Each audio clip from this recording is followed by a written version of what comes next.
সেনাবাহিনীর প্রধান জেনারেল ওয়াকারুজ্জামানের সঙ্গে নবনিযুক্ত পুলিশের মহাপরিদর্শক মোহাম্মদ মইনুল ইসলাম, র্যাবের মহাপরিচালক এ.কে.এম. শহীদুর রহমান ও ঢাকা মহানগর পুলিশ কমিশনার মোহাম্মদ মাইনুল হাসানের বৈঠক হয়েছে।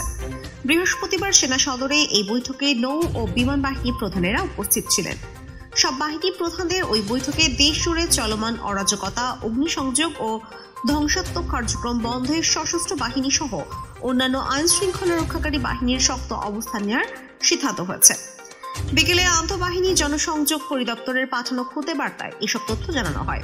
এতে বলা হয়, চলমান অরাজকতা, অগ্নিসংযোগ ও ধ্বংসাত্মক কার্যক্রম বন্ধের মাধ্যমে দেশে স্থিতিশীলতা রক্ষায় সশস্ত্র বাহিনী সহ অন্যান্য আইন শৃঙ্খলা রক্ষাকারী বাহিনী শক্ত অবস্থানে থাকায় বিষয়ে বাহিনীর প্রধানেরা সিদ্ধান্ত নেন।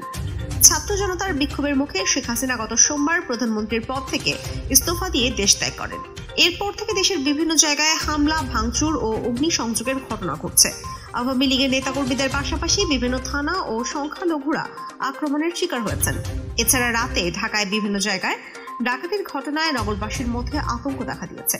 সেনাপ্রধানের সঙ্গে অন্যান্য বাহিনী প্রধানের এই বৈঠকে আগামী 24 ঘন্টার মধ্যে সেনাবাহিনীর সহায়তায় দেশের সব থানার কার্যক্রম শুরু করার বিষয়েও আলোচনা হয়েছে বলে আইএসপিআর এর সংবাদ বিজ্ঞপ্তিতে জানানো হয়েছে।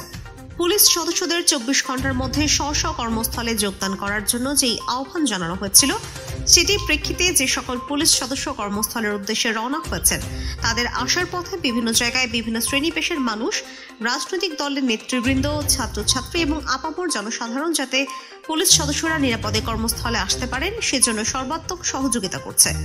পুলিশ সদস্যরা কর্মস্থলে আসার পথে বাধার সম্মুখীন হচ্ছেন মর্মে যে সংবাদ প্রচার করা হচ্ছে সেগুলোর সত্যতা পাওয়া যায়নি।